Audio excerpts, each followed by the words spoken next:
Hello, my name is Avery Gamble, and I am a member of the men's swimming and diving team here at UNCW. This is my final English presentation on the inequality in sports throughout UNCW. This is not a gender-based argument, but rather a team-by-team argument. There are two types of sports teams in the NCAA, revenue generating versus non-revenue generating. Revenue generating teams typically include football, baseball, or basketball.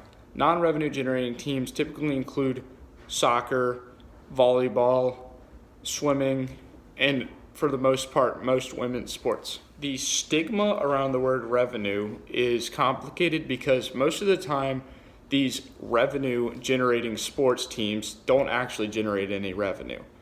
They are still placed in the category of a revenue generating team because of the American culture we have placed on college sports.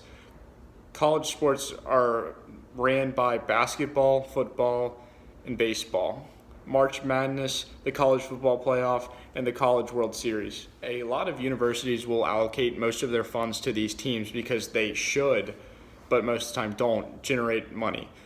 According to a statistic, almost 80% of Division I and Division II football teams lost money in the past year. This expectation of them making money is the reason why so much money is allocated to these teams compared to non-revenue teams, which mainly rely on sponsorships of local businesses, shops, or even the players' parents, or fundraisers and the little money that the school actually will give these non-revenue generating. Universities pour money into these deemed revenue sports regardless of the outcome of their profitability because of the negative stigma around the word non-revenue.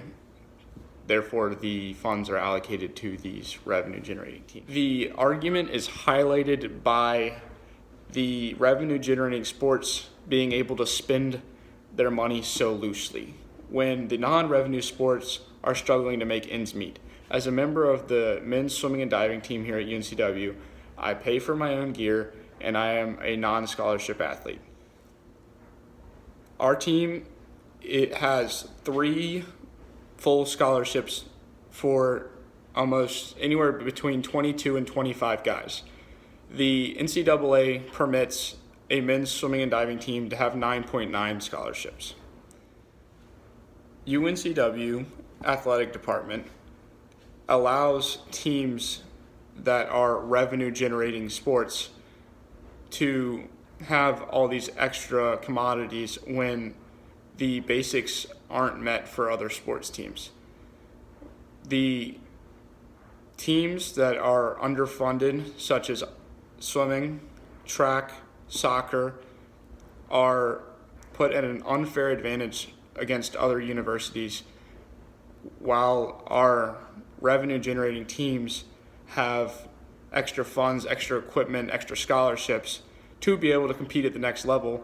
But since we are a mid-major Division I school, we will never be able to compete with a Power 5 school when it comes to March Madness, the College World Series, or the college football playoff, if we in theory had a college football team. Luxury spending can come in many different forms, such as an expensive trip or the ability to over-recruit.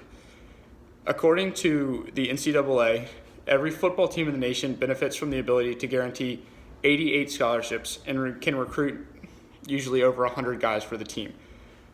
The 88 scholarships are completely unnecessary when a pro football team only has a 53-man roster, and at any given time there are only 11 players on the field. A study conducted at the University of Miami, or the U, showed that only about one half of college football players ever even touch the field, and most of them are on full scholarships. While teams are cut, underfunded, or forced to rely on outside sources to fund their teams. This inequality is unfair and there's no reason for it to be there. The excess money spent on scholarships could be utilized for other sports, specifically non-revenue generating sports, who will struggle to obtain basic equipment and manage their facilities. the non-revenue generating sports, if given the excess funding from other sports to meet their bare minimum funding, would have a much better ability to compete with other teams in the NCAA and win conference championships for the university, win individual championships for the university, and be a good statistic in order to bring students to the university and raise the overall athletic department of the university.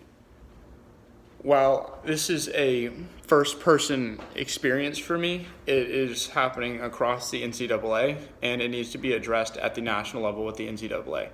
By pressuring the NCAA to make sure universities equally fund underfunded teams before giving excess funds to revenue-generating teams, it would allow for more equal competition and better, fair play. It is important to eliminate these inequalities because every student athlete anywhere across the NCAA gives so much to the sport that they love and are passionate about, and it's unfair that their athletic ability can be the same as a revenue generating athlete, but they are underfunded and underprepared to compete in the NCAA because of the sport they play.